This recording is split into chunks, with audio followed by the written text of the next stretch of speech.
नमस्कार, मैं संदीप तिवारी। मैथ्स के टेस्ट में आपने पार्टिसिपेट किया होगा। प्रत्येक शनिवार को टेस्ट मैं आपको प्रोवाइड करता हूं आपकी परीक्षाओं के हिसाब से। आप अपनी पूरी परफॉर्मेंस देते हैं, पूरी क्षमता से आप सॉल्यूशन करने की कोशिश करते हैं और इस बार भी आपने कोशिश किया होगा। अपना पूरा ऑब्जर्वेशन करिए, सही तरीके से समझिए कि आपने कितने सवाल सही किए, कितने गलत किए, किन किन सवाल में आपको कॉन्फिडेंस है, नहीं है। मतलब पूरी तरह से यहाँ पर हम लोग एनालिसिस करने चल रहे हैं। हर एक सवाल का सोल्यूशन मैं आपको प्रॉपर यहाँ पर सॉल्व करके देने जा रहा हूँ। एक एक सवाल को समझिए और अपनी परफॉर्मेंस को देखिए, चेक करिए। जहां किसी सवाल में आपको कंफ्यूजन हो हमें जरूर कमेंट करके बताइए। वीडियो लाइक भी करते चलिए और एक एक करके सवाल का सोल्यूशन आप लोग समझिए और कमेंट में बने रहिए। क्वेश्चन का सोल्यूशन आप मुझे देते चलिए। मैं पहले सवाल को ओपन कर रहा हूं, आपके सामने है। रूट का यह सवाल बहुत ही कॉमन है लेकिन बहुत ही ज्यादा इंपॉर्टेंट भी है। लगभग लगभग ये परीक्षाओं में पूछा जाता है। ये मल्टीपल नंबर्स होते हैं, जैसे आप देख रहे हैं x is equal to 56 56 56 minus लगा हुआ है, टिल द इनफाइनाइट इसका प्रोसेस है और हमसे इसका आंसर पूछा हुआ क्या है। मतलब इस पर जब सवाल बनते हैं तो दो तरह की यहां पर हमें ऑब्जर्वेशन करनी होती है। एक तो इसका साइन चेक करना होता है, साइन प्लस है कि माइनस है। दूसरा उस नंबर को देखना होता है और उसके फैक्टर बनाने होते हैं। फैक्टर ऐसा बन जाए जिनका डिफरेंस एक का हो जाए, तो इससे बेहतर कुछ नहीं होता, नहीं तो रूल लगाना होता है। अगर डिफरेंस एक का बन गया और साइन यहां पर बीच में प्लस की है तो बड़ा नंबर, मतलब जो लार्जर नंबर है उसको लिया जाता है। ठीक है, लार्ज नंबर लिया जाता है। और अगर मान लीजिए यहां पर साइन माइनस की है और इस फैक्टराइजेशन में हम लोग यहां पर माइनस साइन अगर देखेंगे तो स्मॉल नंबर लेंगे। ठीक है, तो आपने देखा कि यहां पर हमारे पास स्थिति क्या है, ये नंबर माइनस का है, इसलिए हम लोग यहाँ पर 7 को प्रेफर करेंगे करेक्ट आंसर के रूप में। इसका सही उत्तर आपका 7 हो जाएगा, आपने किया होगा।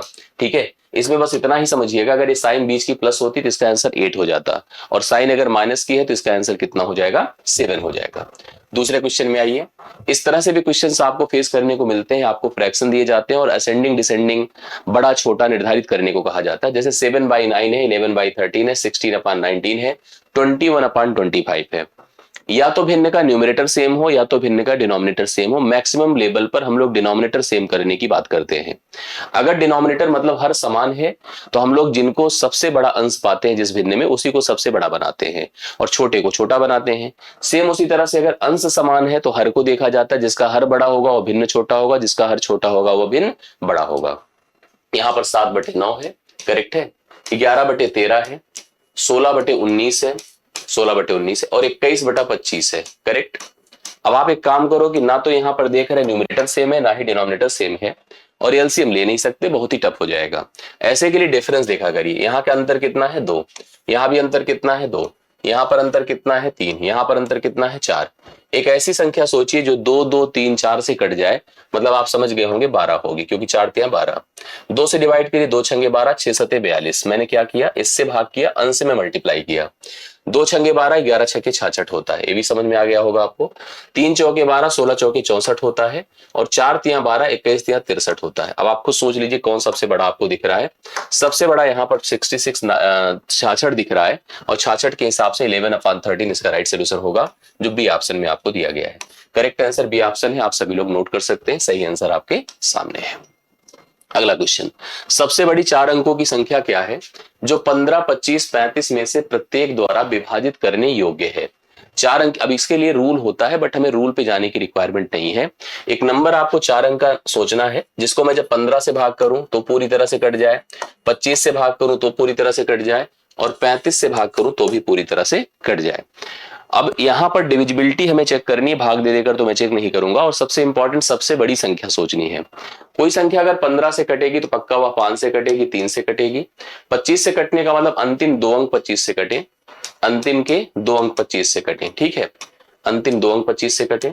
और 35 से कटने का मतलब 5 से कटे और 7 से कटे, यही है। अब आप समझ रहे हैं अगर जो नंबर 25 से ही कट गया तो 5 से चेक करने की जरूरत नहीं है, समझ रहे हैं। अब सबके अंतिम 2 अंक देखिए, आप 25 से कट रहे हैं, 75 25 75 25, तो सब 25 से कट रहे हैं। एक चेक करूंगा मैं सबसे पहले 3 को। 3 से देखिए कौन खत्म हो रहा है, चेक करिए थोड़ा सा। 7 5 12, जैसे 3 से कट जाएगा, 9 9 18 7 25 5 30 होता है। इसको देखिए 5 2 7, ये नहीं कटेगा 3 से। 7 5 12 और 12 8 20, ये भी नहीं कटेगा 3 से।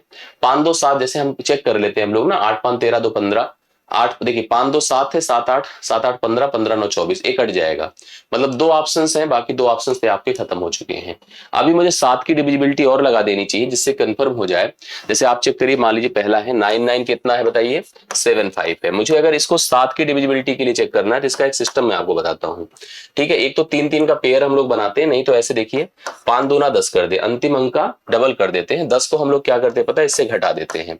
जब घटाएंगे तो 7 हो जाएगा, या 8 हो जाएगा और 9। अभी भी मान लीजिए हम पहचान नहीं पा रहे हैं तो एक बार फिर से हम लोग क्या करेंगे, 7 दूना 14 करेंगे, 14 इससे घटाएंगे, 8 से 4 4 होता है, 9 से 1 कितना होता है 8, 12 सते 84 कट जाएगा। तो इसका मतलब यह संख्या 7 से कटेगी और यही इसका राइट सोल्यूशन भी होगी, क्योंकि बड़ी भी है ना इससे। अगर मान लो इनकेस ये कटता भी तब भी हम उसी को प्रेफर करेंगे। तो पहला ऑप्शन इसका राइट सोल्यूशन है, आप लोग चेक कर लीजिएगा।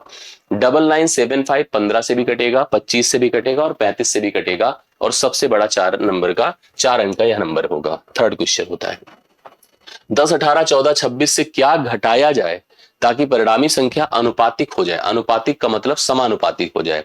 आपको मैं बता दूं 4 पद समानुपाती तब होते हैं ABCD जब बाह्य पदों का गुणनफल आंतरिक पदों के गुणनफल के बराबर होता है। मतलब अगर AD इक्वल टू क्या होता, BC होता तो समानुपाती होते। करेक्ट है। इसने कहा कि मेरे पास नंबर है 10 है, 18 है, 14 है, ठीक है, और 26 है। प्रत्येक में क्या घटा दूं कि सभी संख्याएं समानुपातिक हो जाएं। अगर हम लोग यक्स घटा घटा के समीकरण बनाएंगे तो टाइम टेकन होगा। इसका सबसे बेहतरीन तरीका क्या होता है समझिएगा, इसको देखिएगा। ये आपके सामने पहला नंबर कितना था, 10 था, दूसरा 18 था, 14 था, 26 था। तरीका क्या होता है, सबसे पहले आप लोग ध्यान से देखिएगा जिससे कि क्लियर हो जाए और ऐसे सवालों में कभी भी कोई कंफ्यूजन ना आने पाए। करेक्ट है।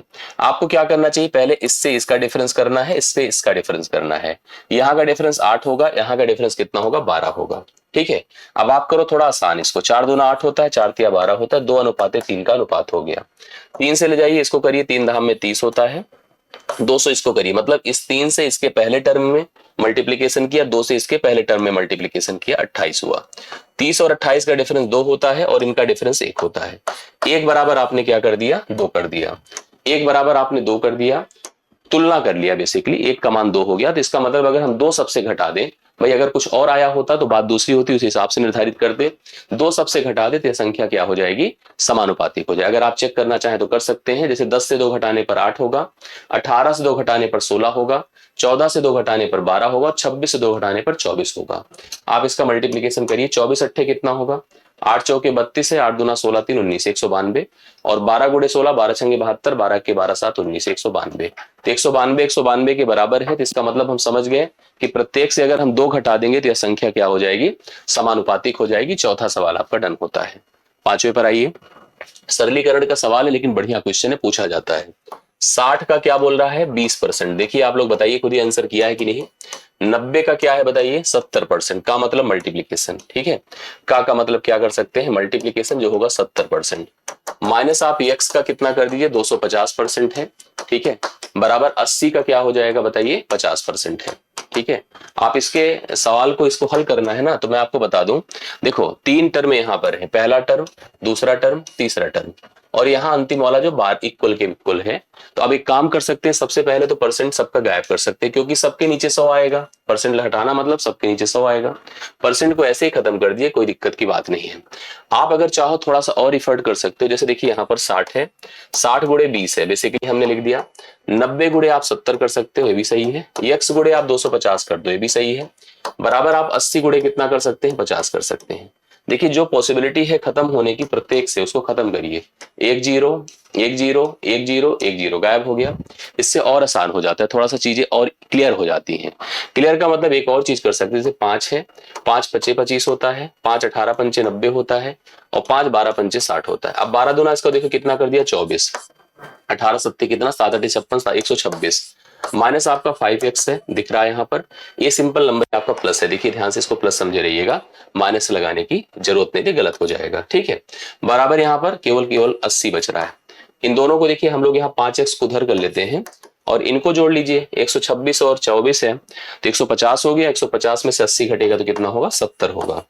80 70 150 होता है, 14 पंचे 70। तो x का मान आपका कितना हो जाएगा, 14। राइट सोल्यूशन इसका सवाल का करेक्ट हल बनकर आ रहा है। तो आप लोग थोड़ा सीरियस देखेंगे, समझेंगे तो चीजें आराम से आपकी हल होती दिखेंगी, कोई दिक्कत नहीं आएगी, आराम से सोल्यूशन कर सकते हैं हम लोग। ठीक है, नेक्स्ट क्वेश्चन पर आइए। दी गई संख्याओं में कौन सी संख्या 24 से पूरी तरह विभाजित करने योग्य है, मतलब जो 24 से कट जाए। कोई संख्या अगर 24 से कटेगी तो पक्का 8 से कटेगी और 3 से कटेगी। 8 से कोई संख्या तभी कटती है जब उसका अंतिम 3 अंक 8 से कटता है, अंतिम 3 अंक 8 से कटता है, करेक्ट है। 3 से कोई संख्या तभी कटती है जब सभी अंकों का जोड़ 3 से कटता है। अब आप ट्राई करिए, देखिए 24 से कटने के लिए सबसे पहले अंतिम के 3 अंक को चेक करना चाहिए हम लोग को, जिसका अंतिम 3 अंक, और चाहे तो 3 से भी आप डिवाइड तुरंत करके देख सकते हैं यार। 3 से कटने का नियम क्या होता है, सभी अंकों का योग 3 से कटे, ठीक है, सभी अंकों का योग अगर 3 से कटे तो वह संख्या 3 से कट जाएगी, ये सबको जानकारी है। इसको देखिए 8 9 72 8 3 24, 8 से कट जाएगा। इसको देखिए 8 8 ये भी 8 से कट जाएगा। इसको देखिए 9 8 1 के 8 8 ये भी 8 से, अरे ये तो बहुत बढ़िया हो गया भाई। इसको सोचिए 8 छंगे 48 4 ये भी कट जाएगा 8 से, सब तो 8 से कट रहे हैं। मतलब कुल मिला के अपने को 3 की भाज्यता चेक करनी है। 3 की भाज्यता देखिए कैसे डिसाइड होगी, करते हैं थोड़ा सा चेक करिए, देखिए हाँ 4 4 8 1 9 7 4 12, 3 से कट गया, ठीक है 3 से कट रहा है, तो 3 से भी कट गया 8 से भी कट गया, 24 से कट जाएगा। और थोड़ा चेक कर लीजिए क्योंकि पहला ही कट रहा है, बड़ा डाउट सा हो रहा है अपने को। देखिए 6 खत्म हो जाएगा, 8 5 13 2 15 नहीं कटेगा 3 से, ठीक है। 6 खत्म हुआ, 3 खत्म हुआ, और 7 9 7 16 16 4 20 नहीं कटेगा। 7 5 12 है, 8 2 10 10 5 15, 7 5 12 है, 8 2 10 5 15, देख लीजिए यहाँ पर ये 3 से कट रहा है बट थोड़ा इस पे डाउट है। 5 7 5 5 7 5 2 8 है, 8 छंगे 48 4 52, 8 छंगे 48 कट तो रहा था। तो यहाँ पर यह संख्या 24 से पूरी तरह विभाज्य हो रही है। और पहला नंबर भी अपने पास कितना है 147 यहाँ पर हो सकता है, लेकिन ये भी 8 से कट रहा है क्योंकि 8 9 72, 72 के बाद 2 4 8 3 24, देखिए 4 4 8 1 9, ये नहीं कटेगा, ये नहीं कटेगा पहला ऑप्शन, तो इसका मतलब डी ही ऑप्शन इसका राइट सोल्यूशन होगा। 5 7 5 2 8, तो राइट सोल्यूशन आपका कितना हो रहा है, डी ऑप्शन 5 7 5 2 8, जो 8 से भी कट रहा है और 3 से भी कट रहा है, इसलिए 24 से मस्ट है, श्योर है, कटेगा ही कटेगा। छठे सवाल का राइट सोल्यूशन डी ऑप्शन है, करेक्ट है। आगे बढ़ता हूं। 11,025 के गुणकों, गुणक मतलब फैक्टर, 11,000 कितना है 25 है, इसके टोटल फैक्टर पूछा है। टोटल फैक्टर मतलब कुल कितने गुणनखंड है। तो मैं क्या करूं 11,025 ले लूं, फैक्टराइजेशन करूं इसका, संख्या किससे कट रही 5 2 7 दोनों 3 से कट जाएगी, और हम पहले 3 से ही काटते हैं, 3 क्योंकि सबसे पहले पहला प्राइम है, बाकी कटने को तो आप 5 से भी काट सकते थे, 9 से भी काट सकते। देखिए 3 3 9 होता है, 2 11, 3 6 18, 3 7 21, 3 5 15। अभी भी देखिए अगर 3 से कट रहा हो, 7 5 12 6 18, 3 बिल्कुल कट रहा है, 3 से 3 1 के 3, 3 2 6 3 2 6 3 5 15। अब देखिए 5 2 7 2 9 1 10, अब नहीं कटेगा, 5 से काटते हैं इसको, 5 2 10 होता है, 5 चौके 20, 5 5 25, फिर 5 से काटा, 5 चौके 20, 5 9 45, अभी 7 होगा 2 बार, करेक्ट है, 7 7 49, 7 1 7, मतलब आया कितना 3 की पावर 2, 5 की पावर 2 और 7 की पावर 2। जिस नंबर को आप लोग ऐसे दिख रहे थे वो दिख रहा था आपको ऐसे हो गया। टोटल फैक्टर अगर मुझे निकालना है तो प्रत्येक की पावर को एक एक बढ़ा दें, 2 को 3 कर दे, फिर 2 को 3 कर दे, फिर 2 को 3 कर दे, 3 3 9 कितना आ जाएगा बताइए 27। 27 डी ऑप्शन इसका राइट सोल्यूशन होगा। अगर हम लोग टोटल फैक्टर किसी संख्या का इसका हम निकालना चाहते हैं तो सबकी पावर को हमने क्या किया, जो हमारे पास पहले तो हमने संख्या का प्राइम फैक्टराइजेशन किया, जो पावर्स आई प्रत्येक पावर को एक एक बढ़ाकर आपस में मल्टीप्लाई कर दिया। एक संख्या जो कि दो संख्याओं का योग है, एक संख्या है जो दो संख्याओं का योग है जिनका अंतर 1 दर्जन का 20 गुना है। ये तो कंफर्म हो गया कि उनका अंतर क्या होगा बताइए, 1 दर्जन मतलब 12, 12 का 20 गुना मतलब 240 है। एक संख्या है, देखिए ध्यान से, एक संख्या दो संख्याओं का योग है, मतलब एक नंबर है n, और n क्या है पता है, a प्लस बी है, a प्लस बी है, और उन्हीं a प्लस बी का मतलब a और b का जो अंतर है वो 1 दर्जन का 20 गुना है। पहली संख्या का आधा, कह रहा जो पहली संख्या है उसका आधा दूसरी संख्या के 1/3 के बराबर है, दूसरी संख्या के 1/3 के बराबर है। किसी 5 अंकी संख्या का 10वां अंक है, साथ साथ ये भी कह रहा है कोई 5 डिजिट का नंबर है और उसका 10वां अंक है, उसका 1/10 भाग है, वह 5 अंक की संख्या आपको बताना है, एक्चुअली कितनी हो जाएगी हमको ट्राई करना है। बहुत बढ़िया क्वेश्चन देखिए बन रहा है, थ्योरेटिकली हम जा सकते हैं। मैं आपको बता दूं स्थिति क्या बन रही है। सबसे पहले तो आप ऐसे देखिएगा, पहले तो आप ऐसे अनुपात सेट करिए, तो यहाँ पर ए और बी का जो रेशियो बनेगा पता है कितना, ए उधर चला जाएगा 2:3 हो जाएगा, मतलब इन दोनों के बीच अंतर कितना है 1, क्योंकि अंतर यहाँ पर दिया है। तो 1 बराबर हम 240 लिख सकते हैं, अगर 1 बराबर 240 है तो पहली संख्या 480 हो जाएगी और दूसरी संख्या कितनी होगी पता है?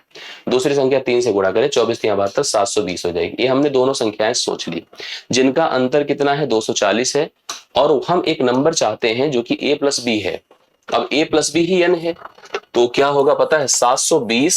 720 मतलब हमने कहा दोनों का मतलब इसने कहा था क्या बताइए? यहां पर इसने कहा था कि एक नंबर है जो मतलब 720 के साथ हमने क्या कर दिया पता है? 480 को जोड़ दिया। जोड़ने पर हमको क्या मिला? शून्य, 8 2 10, 7 4 11 1 12, यह नंबर आया 1200। लेकिन इसने कहा है यह जो नंबर है एक 5 अंकी संख्या का 10वां अंक है, तो मैंने इसको 5 से गुणा कर दिया। तो 12 पंचे कितना होता है बताएं? 60 होता है। 12 पंचे 60 होता है तो 12 पंचे 60 का मतलब कितना हो जाएगा? यहाँ पर 60,000 हो जाएगा ना भाई। 5 से अगर हमने 1000 से कर दिया तो 12 सॉरी कितना हो जाएगा बताइए? 12 पंचे 60 मतलब 6000 हो गया। ये 6000 हो गया जो कि 4 अंक का ही नंबर है। अब से सवाल देखिए क्या कहता है कि एक संख्या है जो दो संख्याओं का योग है जिनका अंतर 1 दर्जन का 20 गुना है। तो 1 दर्जन मतलब होता है 12, 12 का 20 गुना होता है 240 और पहली संख्या का आधा दूसरी संख्या के 1/3 के बराबर है। किसी 5 अंकी संख्या का 10वां अंश है। कोई 5 अंकी संख्या है उसका 10वां अंक है। 5 अंकी संख्या हमको बताना है। एक चीज और हम ट्राई कर सकते थे, देखिए जैसे यहाँ पर अगर हमारे पास ये 5 अंकी संख्याएं हैं, इसको अगर हम 10वां अंश कर देते हैं तो 10वां अंश करने का मतलब जैसे आप यहीं से देख लीजिएगा। एक सेकंड, मैंने जो किया था यहाँ पर सॉरी मैं गलत किया हूं ना, मुझे इसको 10 से गुणा करना चाहिए था। 10 से करता तो बोलिए कितना हो जाता? 12,000 हो जाता। सही तो था, हमें कुछ करने की डाउट की जरूरत ही नहीं। डी ऑप्शन इसका राइट सोल्यूशन होगा। ठीक है, फिर से एक बार ध्यान से देखिएगा क्या हमने बोला है, क्या सवाल था। एक संख्या थी जो दो संख्याओं का योग था, n था a प्लस बी। एक जो जिनका अंतर मतलब उन संख्याओं का अंतर 1 दर्जन का 20 गुना है। तो a माइनस बी 240 होगा क्योंकि 20 गुना करेंगे 1 दर्जन बराबर 12 होता है, 12 दूना 24। अब इसने हमें उन संख्याओं का रिलेशन दे दिया है। पहली संख्या का आधा दूसरी संख्या के 1/3 के बराबर है। a/2 बराबर b/3। दोनों का जो रेशियो बनेगा 2:3 अर्थात अंतर 1 है। 1 बराबर 480 और 720 का अंतर हो गया। ऐसे में हम दोनों संख्याएं निकाल लिए 480 और 720। अब हमसे कह रहा है कि किसी 5 अंकी संख्या का 10वां अंश है, मतलब ऐसे किसी 5 अंकी संख्या का 10वां अंश है। 5 अंकी संख्या बताना है। जो नंबर्स आए हैं देखिए हमारे पास, पहले सुनिए, ए और बी हमने कैलकुलेट किया। दरअसल हम जिस नंबर को सोच रहे हैं वह नंबर a प्लस बी है। तो 720 और 480 को जोड़ा तो 1200 है, वह नंबर हो गया n। यह क्या है पता है? किसी 5 अंकीय संख्या का 10वां अंश है। तो उसमें 10 से गुणा कर दो, उस 5 अंकीय संख्या पर पहुंच गए तो वह संख्या आपकी क्या हो जाएगी? 12,000 इसका राइट सोल्यूशन होगा। 12,000 आप लगाइए, 8वां सवाल आपका डन होता है। एक दुकान में चावल के भंडार जो स्टोरेज है 25% की जब वृद्धि हुई तो चावल के भंडार में से कितना प्रतिशत बेच देना चाहिए जिससे कि भंडार में से फिर से उतना ही जितना मतलब उतना ही रहे जितना पहले था आरंभ में? तो बहुत ही आसान सवाल होता है। 25% की वृद्धि का मतलब क्या होता है पता है? 25% की वृद्धि का मतलब होता है, जैसे हम ऐसे लिख सकते हैं कि 100 से 125 हो गया। जैसे मान लीजिए हमारे पास स्टोरेज था और सफिशियंट था, हम उससे काम कर रहे थे, अचानक से हमें कहीं से एक्स्ट्रा मिल गया 25%, तो हमको लगा वेस्ट हो जाएगा, इसको बेचो, खत्म करो। ऐसा बेच दो कि मतलब हम कितना परसेंट घटा दें या कम कर दें जिससे कि हमारा पूर्वज जो मान था वो एज इट इज बना रहे। तो हम इसको लिख सकते हैं 1/4। कहने का मतलब पहला हमारे भंडार में अमाउंट अगर 4 था तो 5 हो गया।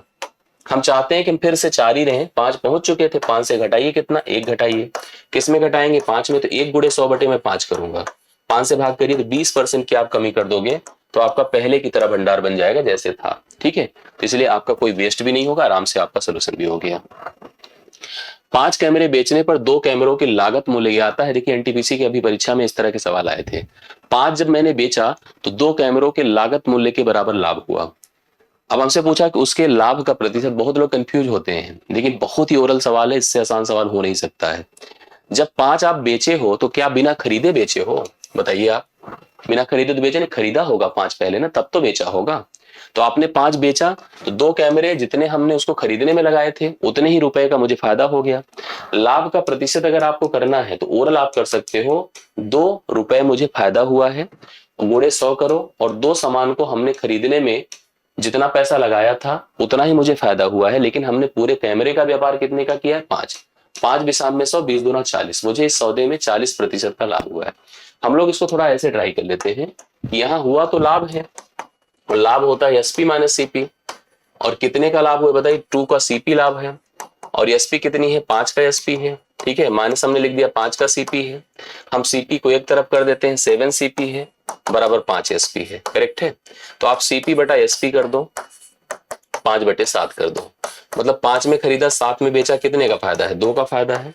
2 गुणे 100 बटे आप 5 कर दें, 5 बिसाम में 100, 20 दूना कितना कर दें, 40%। 40% का लाभ है, ऑप्शन नंबर इस सवाल का राइट सोल्यूशन है, ठीक है। चलिए ये सवाल आपका डन होता है। किसी वस्तु पर 23% के लाभ और 9% की हानि के बीच का जो अंतर है 928 है। यहां पर विचाराधीन जो वस्तु है उसका क्रय मूल्य बताना है। क्रय मूल्य किसी वस्तु का 100% होता है। 23% का लाभ मतलब 123%, ठीक है, यहां बढ़ा कितना 23, और 9% की हानि मतलब क्या बताएं, 9% की हानि मतलब 91%, ठीक है, मतलब आप घटाने की जरूरत नहीं, घटा कितना 9%। 23 9 कितना होता है बताइए, अगर परसेंटेज की तरफ देखा जाए तो 32%। इस 32% का मान कितना दिया है, 928, आपसे पूछा है 100%, ठीक है। जैसे हम यहाँ बीच में हैं और इधर जाएं, दोनों के बीच का डिफरेंस जुड़ के आता है। अब इसको हल कर डालिए, देख कितना आता है, साल करिए। हम 32 से सीधा 32 3 96 नहीं, 32 दुना में लेके या 8 से काट लें एक बार हम लोग, 8 चौके 32 होता है, 8 एक के 8 है, 8 एक के 8 है, 8 छंगे 48, सही ना, 8 एक के 8 है, 1 12, 8 एक के 8, 8 4 12 होता है, 8 छंगे 48, सही है। फिर से एक बार चाहे 4 से जा सकते हैं, 4 दूना 8 है, 4 9 36 है, सही है। इसको 2900 लिख देंगे, क्यों, क्योंकि 100 से जब गुणा होगा उसका जो उसकी लागत थी यहाँ पर 2900 रुपए थी। ऑप्शन नंबर सी इस सवाल का राइट सोल्यूशन हो गया, 11वां डन होता है। 10% और 30% के दो लगातार चिन्हित वृद्धि करने के बाद, मतलब दो लगातार हमने क्रमिक वृद्धि किया 10 और 20 का 30 का, और उसके बाद 20% की छूट दिया, मतलब दो वृद्धि किया 10 और 30 का, उसके बाद फिर 20% की हमने छूट दिया। एक वस्तु 2288 में बेची गई, वस्तु की लागत मूल्य बताओ क्या थी। देखो ऐसे में हमने देखिए 3 परिवर्तन किए हैं। पहले 10 की वृद्धि करी, ठीक है, 10% की क्या हुई है वृद्धि, फिर से हमने 30% की वृद्धि करी है, 30% की वृद्धि, फिर हमने 20% की कमी करी है, ठीक है, 20% की क्या करी है, कमी करी है। तो आप देखिए कैसे इसको ट्राई करेंगे। लिखिए 10% का मतलब 1/10 होता है, और यह आपका 3/10 होगा, ये आपका 1/5 होगा, करेक्ट है। ये हमारे पास उस वस्तु की लागत मूल्य है और उस वस्तु का विक्रय मूल्य है। तो हमने कहा 10 में 1 बढ़ा करके कितना बना दो, 11 बना दो, फिर 10 में 3 जोड़कर 13 बना दो, फिर 5 में 1 घटा करके कितना कर दो बताएं, 4 कर दो। ये उस वस्तु की लागत मूल्य थी और ये उसका विक्रय मूल्य है। सवाल में हमको उस वस्तु की, देखिए इसने लिखा है 20% छूट, बस इतने में ये विक्रय मूल्य अपने को दिया है और वस्तु की लागत मूल्य हमसे पूछ रहा है। तो लागत मूल्य अगर 500 था तो विक्रय मूल्य देखिए आपको खुद ही मल्टीप्लीकेशन कर लेना चाहिए, ना करिए, 11 गुणे 13 गुणे 4, ये आपका विक्रय मूल्य था, जिसकी वैल्यू आपको दे रखा है कितना 2288, और आपको निकालना क्या है 500। 500 का मतलब उसका लागत मूल्य, यहां से तुलनात्मक हमको कंपेयर करके निकालना है। काटिए, देखिए 11 दूना 22 होता है, 11 8 88, 208 हो जाएगा, समझ रहे सब लोग। 13 से काटिए, 13 1 के 13 होता है, 13 छंगे 78 होता है, 4 चौके 16 होता है। 4 से गुणा करिए, 5 चौके 20, 2000 रुपए होगा, जो ऑप्शन नंबर डी सवाल के लिए राइट सोल्यूशन होगा। 12वां डन होता है, एकदम तय कर लीजिए, कंफर्म, ठीक है।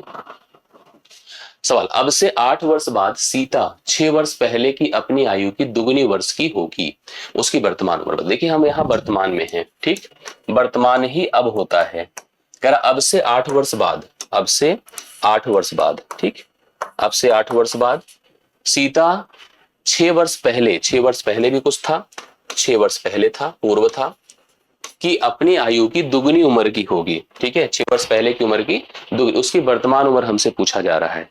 एक बात हमने देखा कि जो उसकी उम्र थी, कब थी बताइए, पूर्व में अगर उसकी उम्र 1 थी तो अभी 8 वर्ष बाद उसकी उम्र कितनी होगी बताएं, 2 होगी। मतलब इसका सेंस यही है कि 6 साल पहले की अपनी उम्र की दुगनी उम्र की होगी। इन दोनों का देखिए यहाँ पर अनुपात अगर सोचा जाए, जो 6 साल पहले की उम्र थी, जो 8 साल बाद की उम्र है, उसकी आयु में क्या रेशियो बन रहा है, 1:2। आप ये बताइए यहां से यहां तक का जो डिफरेंस है एज के हिसाब से कितना है, तो आप कहोगे सर 14 का है। कितने का है, 14 का। 8 से कितना होता है 14, मैं कहूंगा 1 = 14। इसका मतलब 6 साल पहले वो कितने साल की थी, 14। अगर 8 साल बाद हमसे पूछिए तो कितने साल की होगी, 28। अगर मुझसे आप पूछोगे वर्तमान में कितनी थी, तो 6 जोड़ दीजिए, चाहे यहां से 8 घटा दीजिए, बात एक ही है, ठीक है। वह 6 जोड़ने पर कितने साल की होगी बताइए, यहाँ पर 20 साल की, अर्थात वर्तमान में उसकी उम्र कितने साल की है? 20 साल की। तो 20 इसका राइट सोल्यूशन होगा, 13वां आपका डन होता है। कंफर्म हो रहा है ना? क्लियर करते चलिए सभी लोग, ठीक है। चलिए अगले सवाल पर आइए। 500 लोग हाउसिंग सोसाइटी में रहते हैं, कोई एक हाउसिंग सोसाइटी है जिसमें 500 लोग रहते हैं टोटल। उनकी औसत उम्र 30 साल है, 30 वर्ष की औसत एज है उन सभी की। 125 लोग छुट्टियों के दौरान शहर से बाहर चले जाते हैं, जैसे होता नहीं छुट्टियां हुई 125 लोग गर्मियों में निकल गए हिमाचल शिमला मनाली, हाँ, जिससे जो शेष लोग बचते हैं उनकी औसत उम्र 2 वर्ष बढ़ जाती है। जो मतलब बचते हैं उनकी औसत उम्र 2 साल बढ़ जाती है। मतलब इसका सीधा सीधा अर्थ है जो कम उम्र के लोग हैं वो गए हैं, और ज्यादा उम्र के जो बुजुर्ग लोग थे सोसाइटियों में डंडा लेके बैठे रहते थे एक दूसरे को बोलने के लिए डांटने के लिए, वो लोग बचे हैं। छुट्टियों में बाहर गए लोगों की औसत उम्र क्या है? देखिए यहाँ पर संख्या थी, बहुत ही आसानी से कर सकते हैं आप लोग। यहाँ उनका औसत था, ट्रिक से बताता हूँ, सिंपल समझाता हूँ, ठीक है। 500 लोग थे टोटल सोसाइटी में, औसत था 30 वर्ष। छुट्टियों में चले गए, बाहर गए 125 लोग, 125 लोग गए हैं तो बचे कितने बताएं? 375, 375 लोग बचे हैं। औसत में क्या हुआ बताइए? औसत में वृद्धि हुई है 2 साल की, तो औसत बढ़ करके कितना हो गया? 2। अब आपको देखिए निकालने का तरीका मैं समझाता हूँ, देखिए कैसे करना है। अगर मुझे जैसे ये बताना है कि जो 125 लोग जैसे कभी किसी समूह से आउट होते हैं ना, तो आउट होने का उल्टा रिस्पॉन्स होता है। कम उम्र के लोग थे तभी उनके जाने से औसत बढ़ा है। अगर मुझे उनका मान निकालना है तो मान देखिए कैसे निकलेगा। इसके लिए सबसे पहला काम ना, जितने लोग गए, जैसे मान लीजिए कितने लोग हैं? 125, आपको इसको 125 से भाग करना होगा, एक हो गया। इसको भी आपको 125 से भाग करना होगा, करेक्ट है? तो 2/125 हो गया। अब किसी तरह से कर सकते हैं, जैसे मान लीजिए हम नया औसत ले रहे हैं तो हम पुरानी संख्या के पास जाएं, हम 2 गुणे 125 कर दें, 2 गुणे कितना कर दें? 125। 125 4 बार होगा, 4 दूना कितना हो गया? 8 हो गया। ये वृद्धि है कि कमी? वृद्धि है। तो आपको क्या करना पड़ा है यहाँ पर? अगर वृद्धि है तो आपको क्या करना पड़ेगा पता है? यहाँ घटाना पड़ेगा। कितना बताइए? 125 चौके 4 दूना कितना? 8। अगर 8 घटाएंगे तो उनमें से प्रत्येक की उम्र 24 8 32 अर्थात 24 साल मानी जाएगी। 24 यहाँ राइट सोल्यूशन हो जाएगा। आप इसको ट्रेडिशनल भी जाकर के हल कर सकते थे, इसका भी उपयोग कर सकते थे, पुराना औसत लेते, नई संख्या के पास आते। 2/125 इसके साथ हम लोग अप्लाई करते। 125 तिया होता है, 3 बार जाता है, 3 दूना कितना होता है? 6, और ये वृद्धि है तो 6 घटेगा। 6 घटने का मतलब उन सभी की औसत उम्र कितनी है? 24। अगर हमसे पूछता हो जितने लोग गए सबकी आयु का योग क्या होगा, तो 24 गुणे 125 कर देते, क्योंकि संख्या 125 टोटल थी ना जो लोग गए हैं। तो राइट सोल्यूशन इसका 24 है, जो आपने इस सवाल के बी ऑप्शन में देखा करेक्ट आंसर है। अगले सवाल पर आइए। जेम्स ने साधारण ब्याज पर 600 और चक्रवृद्धि ब्याज पर 1200 दोनों की 20% की ब्याज दर पर 2 साल के लिए वार्षिक रूप से निवेश कर दिया। अर्जित कुल ब्याज कितना होगा? बहुत ही आसानी से कर सकते हैं, देखिए ध्यान से। जो साधारण ब्याज वाला पैसा है वो 600 है, करेक्ट है, और चक्रवृद्धि ब्याज वाला पैसा कितना है? 1200 है। ब्याज की दर यहाँ भी 20% है और यहाँ भी 20% है। समय यहाँ भी 2 वर्ष है और यहाँ भी 2 वर्ष है, करेक्ट, यहाँ भी 2 वर्ष है, यहाँ भी 2 वर्ष है। बट आप सोचो जो साधारण ब्याज होता है प्रतिवर्ष समान रहता है, इसलिए 20 दूना 40% ब्याज मिलेगा। 40% का मतलब हो गया 2/5 होता है। गुणे आप कर दो 600, इससे डिवाइड कर दे 12 पंचे 60, 120, 120 दूना 240 होता है, करेक्ट। 240 का ब्याज यहाँ मिल रहा है। इधर चले आइए, यहाँ सतत लगेगा। सतत कैसे लगता है? 20% 1/5 होता है, कहूंगा मैं 5 से 6 हुआ, 5 से 6 हुआ, करेक्ट है। मतलब 25 से कितना हो गया बताइए? 31 हो गया। 25 31, 25 6 31 होता है, तो ब्याज कितने का बना? 6 का। ब्याज कितने का बना? 6 का। तो इस 25 का मान बताइए कितना हो गया? इस 25 का मान आपका कितना हो गया बताइए? यहाँ पर 1200 जो मूलधन है आपका, ठीक है, और ब्याज का मतलब 6 है। 25 से डिवाइड करिए, 25 चौके 100 होता है, 25 अट्ठे 200, 6 अट्ठे 48 होता है, कैरी 4, 6 चौके 24, 24 4 कितना होता है? 28। 288 ये हो गया और 240 ये हो गया। जोड़ लीजिए इसको शून्य, कितना? 8, 8 4 12, ठीक है, 8 4 कितना हो गया? 12। एक सेकंड, ये 8 हो गया, 8 4 12, 2 हाथ से 2 2 4, 4 1 कितना होता है? यहाँ पर एक सेकंड फिर से देख लीजिए कितना होता है हमारे पास। जैसे इसने कहा यहाँ 1200 रुपए है, करेक्ट है। 20% की ब्याज दर है, 5 से 6, 5 से 6, हमने 25 से 31, 31 नहीं भाई 36 होता है। यही समस्या होती है ना, छोटी छोटी चीजें जो आती हैं, तभी तो कह रहा हूँ कहां से नहीं बन रहा है। 25 से कितना बढ़ेगा बताओ? 11 बढ़ेगा। यहाँ पर जो हम लोगों ने 6 निकाला ना, ये गलत हो जाएगा, तो आप लोग इसको समझ लीजिए। मैं कहूंगा 25, 25 बराबर कितना बताइए? 1200, ठीक है। अपने को ब्याज कितना मिल रहा है? 11। 25 चौके 100 होता है, 25 अट्ठे होता है, 11 से गुणा करिए, 11 अट्ठे 88, 11 चौके 44, 44 8 कितना होता है बताएं? 44 8 52 होता है, ठीक है। 528, 528 रुपए का 528 रुपए का ब्याज आपको चक्रवृद्धि ब्याज के तौर पर मिल रहा है।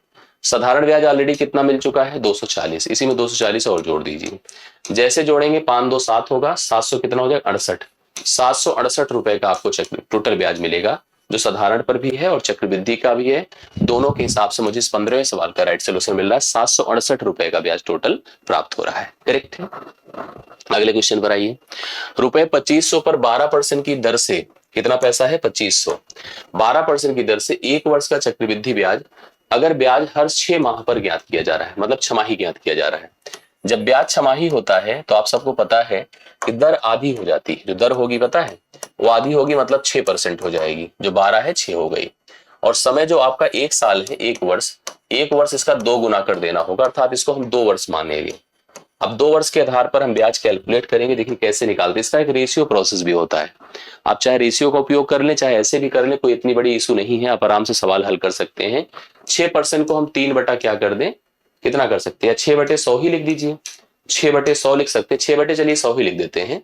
6/100 लिख दिया और हम इसको 2 तिया 6 कर दे, 50 बटे मतलब 3/50। हम लिखें 50 से 3 कितना होता है 53, फिर 50 से 3 कितना होता है 53।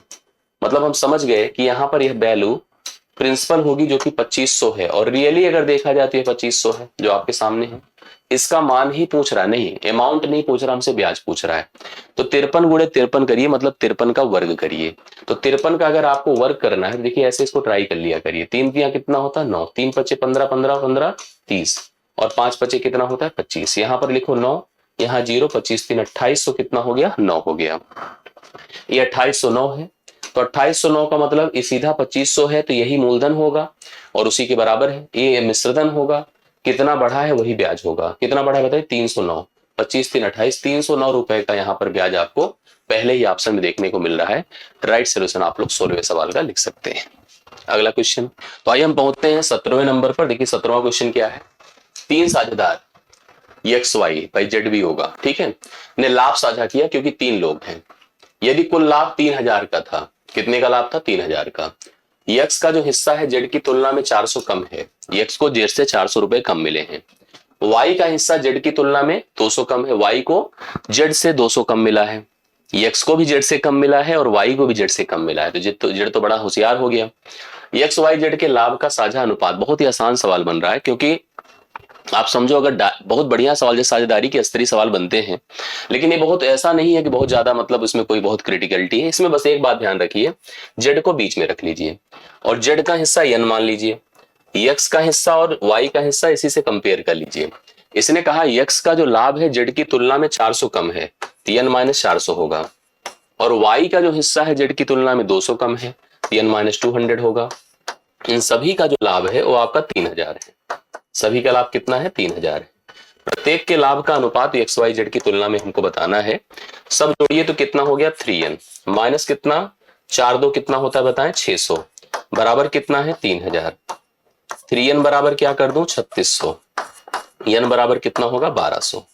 n अगर ये 1200 है, ठीक है, तो यह 1200 से 400 निकाल दीजिए 800 है, और ये 1200 में आप 200 घटा दे 1000 है, ठीक है, 1200 200 घटा दे 1000 है। काटिए पीटिए देखिए क्या स्थिति है। ये 2 0 2 0 2 0, 4 2 चौके 8 है, 2 छंगे 12 है, 2 पंचे 10 है। 4 6 और 5 का अनुपात है क्या है 4 6 5, लेकिन ये गलत हो जाएगा, 4 5 6 लिखना पड़ेगा अपने को, क्योंकि ये तो जेड है ना। ये 4 बनेगा 5 बनेगा 6, सीक्वेंस बहुत ध्यान रखिएगा। बहुत लोग हो सकता है गलती से लिख भी दे। मैं आपको बताऊं अगर 4 6 कर दे ऐसे कोई सवाल करता है और 4 6 5 लिखा होता तो लगा के आते तो गलत हो जाता। 4 5 6 इसका राइट सोल्यूशन होगा। 17वां नंबर आप नोट कर सकते हैं। एक थैले में 305 रुपए, कुल धन कितना है 305 है। राशि को 4 5 7 के अनुपात में 25 पैसे 10 पैसे और 50 पैसे के सिक्के यहाँ पर दिए गए हैं। क्रमशः प्रत्येक प्रकार के सिक्कों की संख्या बतानी है अपने को। देखिए सिक्कों के प्रकार है 25 पैसे 10 पैसे, करेक्ट, और 50 पैसे। ये 3 प्रकार के सिक्के हैं। सिक्कों देखिए यहां पर जो हमारे पास धन है वो 305 रुपए है। जो देखिए लिखा है एक थैले में 305 रुपए है की राशि 4, 5, 7 के अनुपात में 25 पैसे, 10 पैसे और 50 पैसे के सिक्के हैं। ठीक है, सिक्के हैं और प्रत्येक प्रकार के सिक्कों की संख्या का पता करना है। दरअसल ये जो अनुपात हमको दिया है ये राशि का ही अनुपात दिया है, करेक्ट है, राशि का अनुपात दिया है। और कितना दिया है? 4:5:7। हम एक काम करें, इन धनों को थोड़ा सा कंपेयर करने के लिए इसको थोड़ा आसान करें।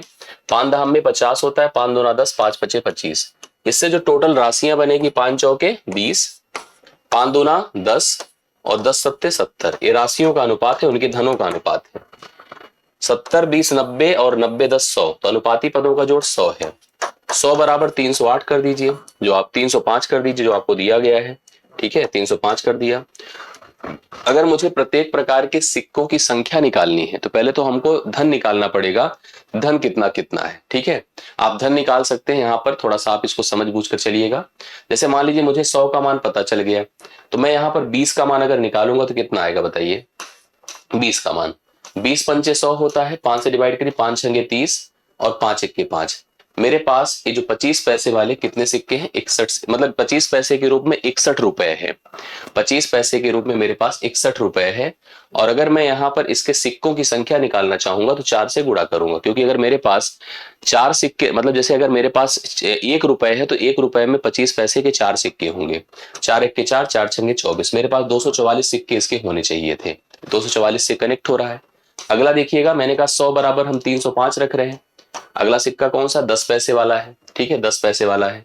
इसके सिक्कों की धन अगर वैल्यू निकालना है तो 10 का मान कितना हो जाएगा?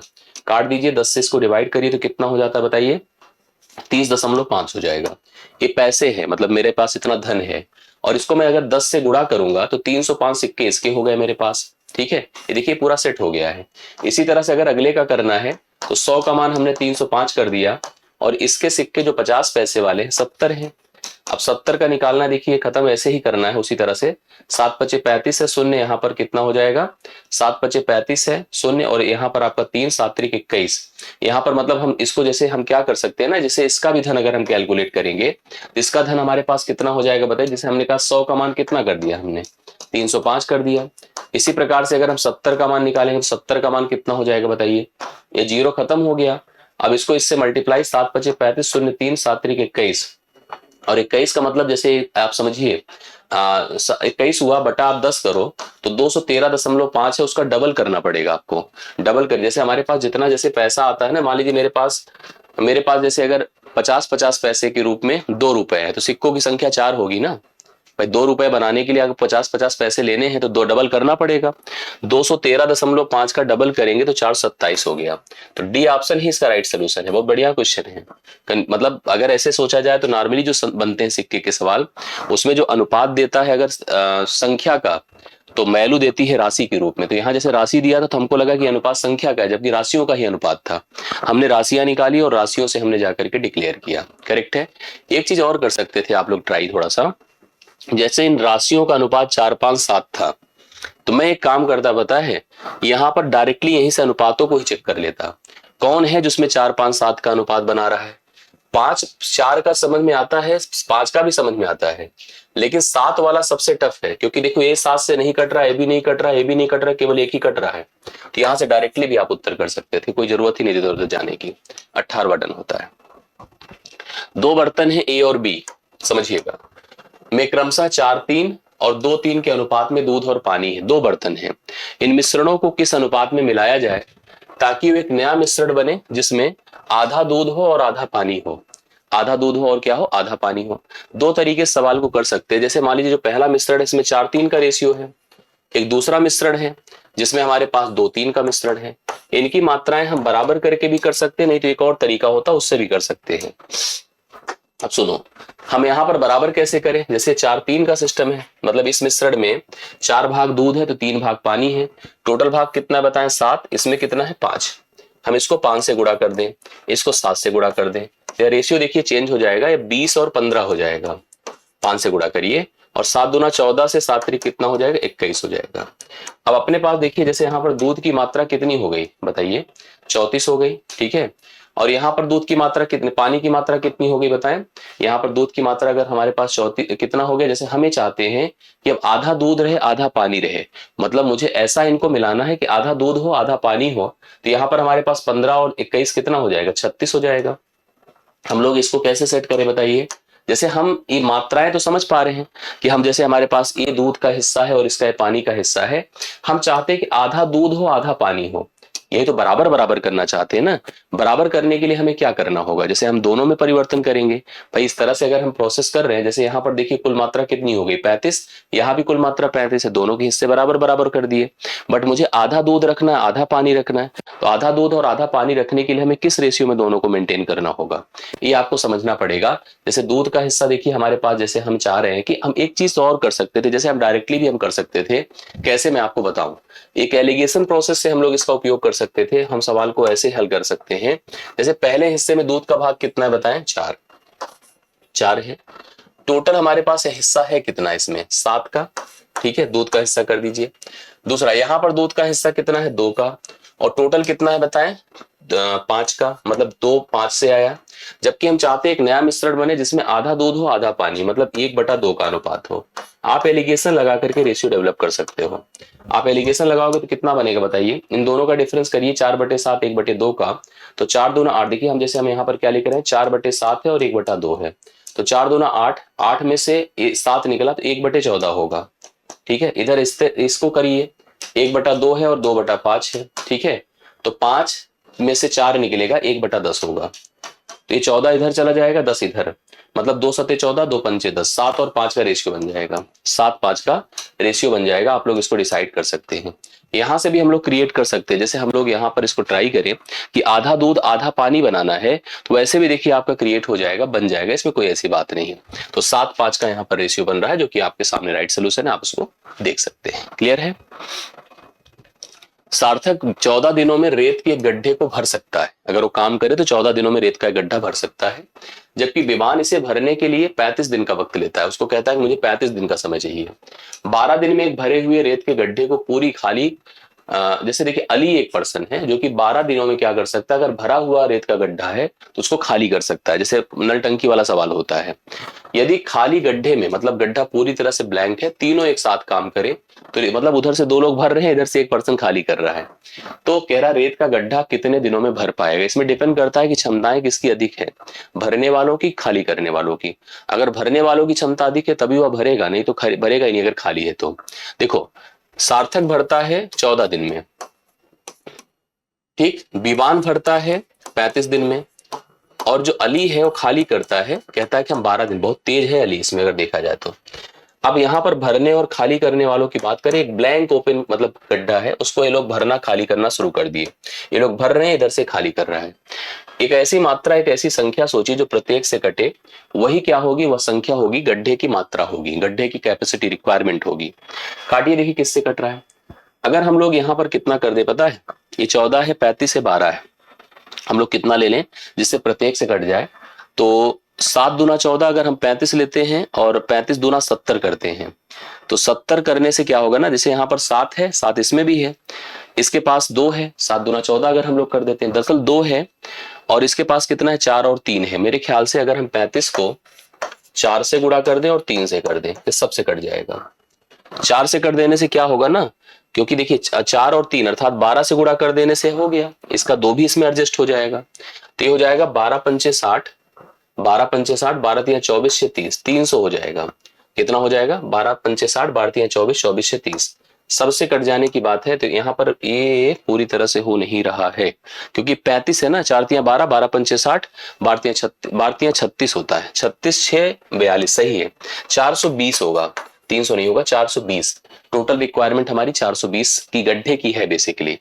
ये क्या करेगा, हर दिन है ना, दिन है, हर दिन कितना, मतलब यहाँ पर रेत डालेगा, 14 से डिवाइड, 14 तो 28, 14 तो 42, 30 जो है, 30 मतलब पार्ट को भरेगा एक दिन में। ये क्या करेगा, 35 से भाग करिए, 35 मेरे ख्याल से आपका जाएगा कितना बार, यहाँ पर 35 1 के 35, 35 दूना मतलब ये 12 बार जाएगा, तो 12 भाग प्रतिदिन भरेगा, ठीक है, 12 भाग भरेगा, देख पा रहे। और ये क्या करेगा पता है, 12 से भाग करिए, 12 दूनी 12 36 और 12 मतलब ये आपका 35 भाग खाली करेगा, मतलब ये लोग क्या करेंगे, 42, 30 10 40, तो 42 भाग भरेंगे, 42 भाग भरेंगे, और ये 35 भाग क्या करेगा बताइए, खाली करेगा। तो हर दिन में कितना उसमें रेत ठहरेगी, तो आप समझ गए ना, घटा दीजिए, 7 भाग ठहरेगी, 35 7 42 होता है। और पूरी आवश्यकता कितनी है, 420 की 7 से भाग करो, तो 7 छंगे 42, 60 दिन लगेगा पूरे गड्ढे को भरने में। पहला ऑप्शन राइट सोल्यूशन हो जाएगा। ठीक है, ये 20वां डन हुआ। दो कारों की गतियां 10 और 11 के अनुपात में है। पहली कार 10 घंटे में 500 किलोमीटर की दूरी तय करती है, दूसरी कार की गति बताओ। 10 और 11 की बात है, पहली कार को लेकर के हम एकदम कन्फर्म है, उसकी स्पीड निकल जाएगी, क्योंकि speed is equal to distance upon time, तो 500 बटे हमने 10 कर दिया, 50 किलोमीटर प्रति घंटा उसकी स्पीड है। करेक्ट है, 50। 10 की तुलना आप किससे कर दो, 50 से, तो 11 की तुलना बताएं कितना होगा, 55। तो इसकी स्पीड कितनी हो गई, 55 किलोमीटर प्रति घंटा, क्योंकि कंपेयर्ड है ना स्पीड, तो ओरल सवाल है, एकदम आराम से इसका उत्तर दिया जा सकता है। एक पाई चार्ट आपको दिया गया है, इसका पैटर्न समझिए और उत्तर दीजिए। यहां दिया गया पाई चार्ट किसी विशेष वर्ष के दौरान विभिन्न खेल गतिविधियों पर एक देश का खर्च दिखाता है। रेखा चित्र का अध्ययन करें, प्रश्न का उत्तर दें। वर्ष के दौरान खेल पर खर्च की गई कुल राशि 20 लाख रुपए है। ठीक है, 20 लाख रुपए है पूरा जो खेल पर खर्च किया गया। अलग अलग खेल है, निशानेबाजी, ice hockey, gymnastic, discus throw, शतरंज, मुक्केबाजी, तीरंदाजी, अलग अलग और डिग्री में दर्शाया गया। और आपको पता है डिग्री कंप्लीट कितना होता है, 360। जैसे परसेंटेज 100 होता है, वैसे डिग्री 360 डिग्री होती है। सवाल पर आइए, सॉरी, यहाँ पे सवाल क्या कह रहा था, वर्ष के दौरान खेल पर खर्च। अब यहाँ पर हमको जैसे प्रश्न जो दिया उसको पढ़िए। डिस्कस थ्रो एवं जिम्नास्टिक दोनों पर मिलाकर खर्च की गई राशि। डिस्कस थ्रो आपका 40 डिग्री को प्रेजेंट कर रहा है, और जिम्नास्टिक 70, तो दोनों मिला दीजिए तो कितना हो गया, 110 डिग्री। करेक्ट। आइस हांसी व शतरंज, आइस हांसी व शतरंज दोनों पर मिला, आइस हांसी कितनी है, 55 है, और शतरंज कहाँ है, 45 है। इन दोनों की बात करिए तो कितना हो जाता है, 55 45 100। आपको मैं बताऊं, इस 20 लाख का कोई अर्थ ही नहीं दिख रहा है इस सवाल में। सीधा सीधा, क्योंकि एक ही बेस सभी का है, तो इसलिए सीधा काट सकते हैं। 11-10 का रेशियो बन जाएगा, सी ऑप्शन करेक्ट है, कुछ करने की जरूरत खास नहीं थी। किसी आयत की लंबाई तथा चौड़ाई 5-6 के अनुपात में, इसका क्षेत्रफल दिया है। आयत की लंबाई तथा क्षेत्रफल का अनुपात पूछ रहा है। आयत ये है, आप सबको पता है, इसकी लेंथ होती है, इसकी ब्रेथ होती है। एरिया सबको पता है कि लेंथ इंटू क्या होती है, ब्रेथ होती है। सही है, तो हम लोग को एरिया जैसे दिया है, तो अपने पास जैसे अगर इसने कहा कि रेशियो हमारे पास 5 और 6 का है, ठीक है, तो हम लोग यहाँ पर इसको 5 भाग माने 5x, और इसको 6 भाग माने 6x, तो 5 छंगे कितना कर सकते हैं, 30 एक्स स्क्वायर कर दीजिए, बराबर 6750 है। ये खत्म हो गया। 3 दूना 6 होता है, 3 दूना 6, 3 पचे 15, एक्स वर्ग बराबर 225 है, एक्स बराबर 15 है। अगर एक्स बराबर 15 है तो 15 पचे 75 है, ये 75 हो गया, 15 छक्के 90 है, ये 90 हो गया। 75 और 90 इसकी लंबाई और चौड़ाई हो गई। अब कह रहा है आयत की लंबाई कितनी बताएं, 75, और उसका जो क्षेत्रफल है कितना है, 6750। इन्हीं का हमको रेशियो बताना था, हम लोग कंफर्म कर दे रहे हैं। देखिए 15 पचे 75, 15 चौके 60 है, 15 पचे 75 है, 5 1 के 5 है, 5 9 45, 1:90 का अनुपात है, जो कि ऑप्शन नंबर डी इस सवाल के लिए राइट सोल्यूशन है। आप सभी लोग नोट करें, कंफर्म हो गया, डन। एक पहिए का अर्धव्यास, अर्धव्यास का मतलब होता है रेडियस, ठीक है, 22.4 सेंटीमीटर है। 500 परिक्रमा करने पर पहिए के द्वारा तय की गई दूरी, दरअसल जब पहिया घूमता है तो एक चक्कर में अपनी परिधि के बराबर दूरी तय करता है। अपनी परिधि के बराबर क्या करता है, दूरी तय करता है एक चक्कर में। करेक्ट, एक पहिया, पहिए की रेडियस दे रखा है, और पहिया कितनी बार घूमा है, 500 बार, तो परिधि क्या होती है, 2πr होती है। तो पहिए द्वारा एक चक्कर में तय की गई दूरी 2 गुणे 22/7 गुणे r का मतलब 22.4 है। ये है पहिए की परिधि, और उसने क्या किया, 500 चक्कर लगाए, 500 से गुणा कर दीजिए, अपने आप आ जाएगा। लेकिन यहाँ ध्यान रखना है सेंटीमीटर में है, और दूरी जो आ रही सब मीटर में है। तो मीटर को सेंटीमीटर में लिखना है तो 100 से गुणा, और सेंटीमीटर को मीटर में लिखना है तो 100 से भाग कर दो। 100 से भाग करिए, 0 0 खत्म हो गया। 7 से कटने की स्थिति है, 7 दूना 14, 7 त्रिक 21, 7 दूना 14, 3.2 हो जाएगा। और तो कुछ ऐसी स्थिति है नहीं। आप 22 दूना 44 देख रहे हैं, और 32 पंचे 5 दूना 10, 160, ये आपका 16 हो जाएगा। 16 चौके 64, 16 चौके 64, यहाँ पर 64 6 70 704 मीटर, 704 मीटर की दूरी पहिया इस दौरान तय करेगा, इस पूरी मतलब यहाँ पर टर्निंग में, इस पूरे चक्कर में। लास्ट सवाल होगा इसका जो है, आप लोग देखिएगा, खत्म हो गया, यही लास्ट था, नहीं एक है और, इसको देखिएगा। यह तालिका विभिन्न कंपनियों में काम कर रहे कर्मचारियों की संख्या और उनसे संबंधित कंपनियों में काम कर रही महिला कर्मचारियों के प्रतिशत को दर्शाता है। जैसे मान लीजिए कंपनी ए है, 26 तो टोटल काम करने वाले लोग हैं, 45% अगर महिला है तो 55% पुरुष होंगे। एकदम ऐसे स्पष्ट करिए, अगर 50% महिला है तो 50% पुरुष होंगे। ये निर्धारित हम लोग कर सकते, क्योंकि महिला होंगी या तो पुरुष।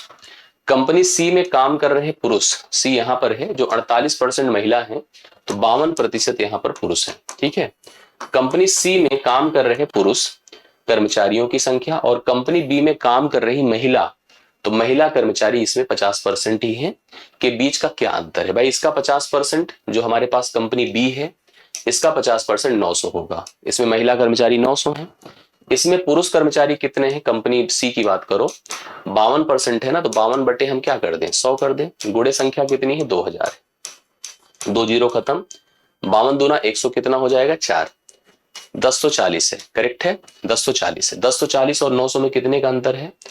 240, 140 का अंतर है, क्योंकि 100 जुड़ेगा तो 100 1000 होगा और 40 और जुड़ा, 140 का अंतर है, तो डी ऑप्शन इसका राइट सोल्यूशन है। आई होप आपने किया होगा। कितने सवाल सही है, कितने गलत है, कमेंट करके बताइए, और कैसा लगा सेशन ये भी बताइए। कैलकुलेशन हमने साथ में किया आप लोगों के, इससे क्लियरिटी होती है, जो हमसे कमियां हो आप लोग देखो, और इसी तरह की कमियां सबके साथ होती है, तो इस तरह से आप उसको समझिए और एनालिसिस करिए, मुझे लगता है बहुत बेहतरीन रहा होगा। मिलता हूं नेक्स्ट क्लास में, आज के लिए इतना ही। थैंक यू सो मच, सभी को धन्यवाद।